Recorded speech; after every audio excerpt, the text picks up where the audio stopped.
السلام علیکم ناظرین، you are watching plan updates اور میں ہوں آپ کی ہوسٹ رابعہ نذر. اور آج کے پوڈ کاسٹ میں ہمارے ساتھ موجود ہے ایک بہت ہی خوبصورت پرسنالٹی جن سے آپ کی ملاقات کروائیں گے. انہوں نے اپنے شعبے میں نہ صرف پاکستان بلکہ بلوچستان کا نام پوری دنیا میں روشن کیا. آئیے آپ کی ملاقات کرواتے ہیں مہاگل سے. السلام علیکم مہاگل. السلام علیکم میم. سب سے پہلے بہت بہت شکریہ مجھے یہ موقع دینے کا. میری دلی خواہش تھی میں انٹرویوز دے سکوں اور thank you so much. Thank you. مہاگل، سب سے پہلے اپنا تعارف کروائیں اور بتائیں کہ کراٹے کی دنیا میں آپ کا یہ سفر کیسا رہا. میں مہاگل ہزارہ ہوں. میں سینسی غلام علی ہزارہ کا اسٹوڈنٹ ہوں.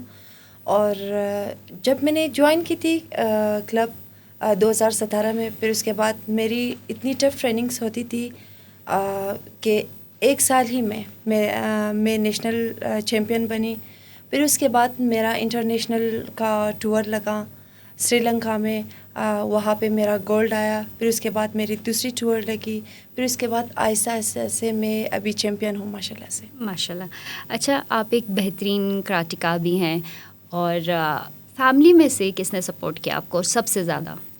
سب سے زیادہ فیملی میں میرے بابا نے مجھے بہت سپورٹ کی، اور اس کے بعد بھائی نے.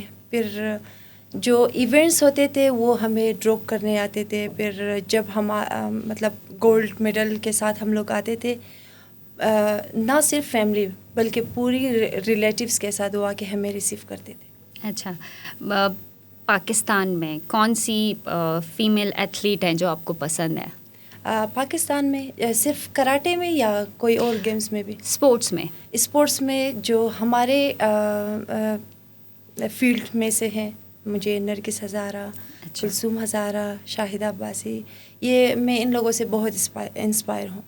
کون سی ایسی وجہ تھی کہ آپ نے اسپورٹس جوائن کیا، اور اگر کراٹے میں نہ ہوتی تو کون سے اسپورٹس میں ہوتی؟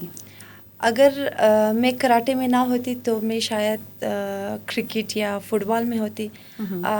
کراٹے جوائن کرنے کا صرف یہی مقصد تھا کہ میں ٹور لگا سکوں.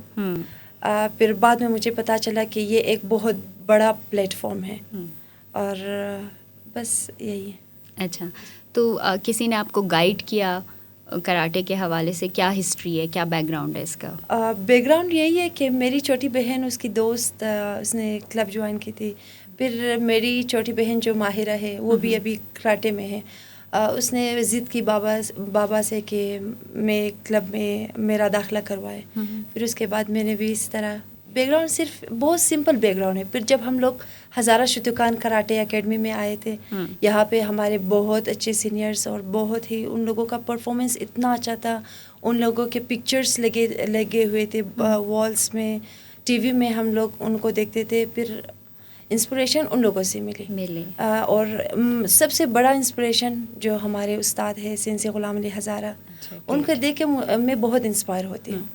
اچھا، آپ نے جو ہے انٹرنیشنلی بھی پاکستان کو ریپرزینٹ کیا ہے، کیسے آپ کے تاثرات تھے اس ٹائم؟ تاثرات یہ مطلب کہ جب ہم لوگ وہاں پہ جاتے ہیں بہت ٹف کمپٹیشنس ہوتے ہیں، بہت ہی زیادہ. ان لوگوں کے دیکھتے ہیں. جو میں رشیا میں گئی تھی وہ لوگ بہت ایڈوانسڈ ہے، اسی کراٹے کے لحاظ سے بہت ہی ایڈوانسڈ ہے. پھر اسی طرح ان لوگوں سے بھی انسپریشن ملی. یہاں کے دوسرے کلیگس کو، دوسرے پلیئرس کو بھی بتایا کہ وہ لوگ بہت ایڈوانس ہے، ہم کیوں نہیں ہیں. پھر ہم لوگ ابھی بھی یہ کلب میں بہت ٹریننگ کرتے ہیں. ہفتے میں صرف ایک ہی دن ہمارا آف ہوتا ہے، باقی ہمارے سارے دن ٹریننگس ہوتی ہے. ہم لوگ بہت محنت کرتے ہیں، اور یہی وجہ ہے کہ آج ہزارہ شتوکان کراٹے اکیڈمی بہت ہی آگے ہے. نہ صرف بلوچستان کا نام روشن کر رہے، نہ صرف اپنی کمیونٹی کا نام روشن کر رہے ہم لوگ، بلکہ پورے پاکستان کو ہم لوگ پوری دنیا میں ریپریزنٹ کر رہے ہیں. That's great. اچھا، اسپورٹس کے ساتھ ساتھ ایجوکیشن آپ کی کیری آن ہے، یا آپ نے ایجوکیشن کو تھوڑا وقت دیا، یا بس روک دیا آپ نے کہا نہیں بس اب جو ہے میں کراٹے کر رہی ہوں تو اب ایجوکیشن کو بائے بائے؟ نہیں، ایسا نہیں ہے. میری بی ایس کمپلیٹ ہو چکی ہے لاسٹ ایئر میرا. جی، آئی آر میں میں نے بی ایس کی ہے. اور کراٹے کے ساتھ ساتھ میں نے اسٹڈیز کو بھی کنٹینیو رکھا ہے، کیونکہ یہ بہت ضروری ہے.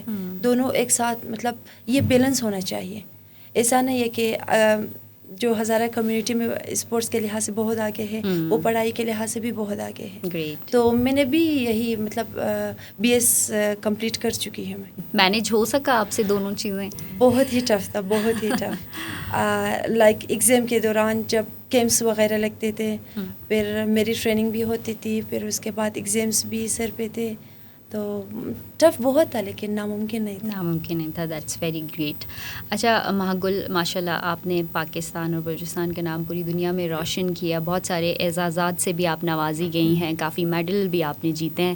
تو اپنا ایکسپیرینس بتائیں کہ جب آپ نے 6ویں جنوبی ایشیا کراٹے چیمپئن شپ میں کولمبو میں گولڈ میڈل جیتا تھا, تو وہ لمحہ کیسا تھا؟ سب سے پہلے وہ لمحہ بہت میرے لیے ابھی تک عزیز ہے. ابھی تک میں جب اس لمحے کو یاد کرتی ہوں تو مطلب ایموشنل اور سیٹسفیکشن ملتی ہے, کیونکہ میں نے لاسٹ راؤنڈ میں انڈیا کو ہرایا تھا. انڈیا کی ایک لڑکی تھی, وہ بھی بہت اچھی پلیئر تھی, لیکن میں نے اس کو ناک آؤٹ کیا تھا. یہ اور زیادہ آپ کانفیڈنٹ ہو جاتے ہو نا جب آپ کا حریف ملک سامنے ہو, تو اور بھی زیادہ آپ کو جو ہے نا وہ خوشی ہوتی ہے. جی بہت مزہ آیا تھا اس کو بیٹ کرنے میں. پھر جب میں رنگ سے باہر آئی تھی, مجھے خود نہیں پتا تھا, کیونکہ ہمارے پاس وہاں مطلب ہم لوگ بہت بزی تھے ایونٹس میں. پھر میں جب روم کے اندر آئی, ہوٹل میں ہم لوگ آئے تھے, پھر مجھے اتنے کالس, اتنے میسیجز میرے مطلب نیوز میں آئی تھی. میں بہت خوش تھی. خوش ہوئے, ہائی لائٹ ہوئی پراپر آپ کو جو ہے. That's great. اچھا 7 جنوبی ایشیا کراٹے چیمپئن شپ میں بھی نیپال میں آپ نے جو ہے پارٹیسپیٹ کیا, وہ تجربہ کیسا تھا آپ کا؟ وہ تجربے بھی بہت مطلب کافی خوشگوار تھا, اور مجھے بہت مزہ آیا. پھر اس کے بعد میں رشیا کے لیے سلیکٹ ہو گئی تھی. اچھا ماشاء اللہ. جی رشیا میں بھی ہمارا لیگ سسٹم تھا. ہمارے 3 فائٹس ہوئے تھے. میں نے وہاں قازقستان کو بیٹ کیا تھا, اور بہت ہی ایک سیٹسفیکشن والا وہ ماحول تھا, لمحہ تھا. جی اچھا, پراؤڈ فیل ہوتا ہوگا اوبویسلی جب آپ انٹرنیشنلی, خاص کر آپ اپنے ملک کو ریپرزینٹ کرتے ہیں, تو ایک الگ اسپارک ہوتا ہوگا اس کا. جی نہ صرف ہمارے لیے بلکہ والدین کے لیے. والدین مطلب بابا ہر جگہ چاہتے, یہ میری بیٹی ہے, اس نے میرا نام فخر سے بلند کر لیا ہے. ماشاء اللہ. اچھا 35th نیشنل گیمز کراچی جو 2025 میں ہوئے تھے, اس میں جو ہے آپ کی سلیکشن ہوئی تھی. تیاری کیسی تھی, کیسے سلیکٹ ہوئی, وہاں کا کیسا ایکسپیرینس تھا آپ کا؟ تیاری ہمارا جو کیمپ لگتا ہے وہ GHQ میں لگتا ہے. پھر وہاں ہم لوگوں نے بہت محنت کی تھی. تقریباً 2 مہینے ہمارا کیمپ لگا تھا. ہم لوگ صبح شام ہماری ٹریننگ ہوتی تھی, اور اس کے بعد ہمارے ٹرائلس ہوئے. ٹرائلس میں ہماری سلیکشن ہو گئی. پھر نیشنل گیمز میں آئے تھے. پھر وہاں ہمارا ماشاء اللہ سے گولڈ آیا تھا. اور بہت ہی مطلب ایک ہمارا حریف وابڈا نہیں تھا, اس پر ہمارا حریف سندھ تھا. سندھ کو ہم لوگوں نے بہت ایزیلی بیٹ کیا. اچھا گریٹ. اچھا اب خاص کر اگر ہم ہزارہ کمیونٹی کی بات کریں تو اسپورٹس میں, اور فیمیلز خاص کر, آپ لوگ ماشاء اللہ بہت ایکٹیو بھی ہیں, اور بہت زیادہ جو ہے وہ محنت بھی کرتی ہیں. اور آپ ہمارے لیے جو ہے نا وہ بہت زیادہ, ہمیں آپ کو دیکھ کے جو ہے وہ اور پراؤڈ بھی فیل ہوتا ہے, اور ہم کانفیڈنٹ فیل کرتے ہیں کہ بلوچستان کی جو فیمیلز ہیں وہ کسی سے کم نہیں ہیں. تو بتائیے گا کہ جب 16ویں ویمن نیشنل کراٹے چیمپئن شپ کراچی میں ہوئی, تو اس میں بھی آپ نے گولڈ میڈل جیتا تھا. جی اچھا, تھینک یو سو مچ. آپ نے کہا کہ آپ مطلب ہم فخر ہے بلوچستان کے لیے. جی جو کراچی میں نیشنل ہوا تھا وہاں پہ بھی میرا ڈبل گولڈ آیا تھا. اور وہاں میرا مقابلہ جو ہے وہ وابڈا سے ہوا. ایک ایسا ہے, وابڈا بہت ٹف پلیئرس لاتے ہیں. ہاں جی. پھر وہاں پہ بھی میرا مقابلہ وابڈا سے ہوا, اور میرا ڈبل گولڈ میڈل آیا تھا, اور ایکسپیرینس بہت اچھا تھا. جی کتنی خوشی ہوئی ہوگی, وہ لمحہ کتنا خوبصورت ہوگا. آپ کی فیملی کا کیا ریئیکشن تھا؟ فیملی سے ویسے لائف تو نہیں چلتے, جب کال کر کے بتاتے ہیں کہ میرا ماشاء اللہ سے گولڈ میڈل آیا ہے, وہ بھی ڈبل, اور وہ بہت خوش ہوتے ہیں, بہت زیادہ, اور دعائیں دیتے ہیں. تو کبھی ایسا ہوا کوئی ایسا ٹورنامنٹ کہ فیملی بھی گئی ہو اور سامنے ہو, یا ان کے سامنے کبھی ہچکچاہٹ ہوئی یا اس طرح کا کوئی انسیڈنٹ پیش آیا؟ ہچکچاہٹ تو نہیں بول سکتے, لیکن کوئٹہ میں جو نیشنل گیمز ہوئی تھی وہاں میرے سارے فیملیز اور ریلیٹیوس آئے تھے, دوست آئے تھے. جی, وہاں ان لوگوں کی بھی بہت سپورٹ تھی ہمیں.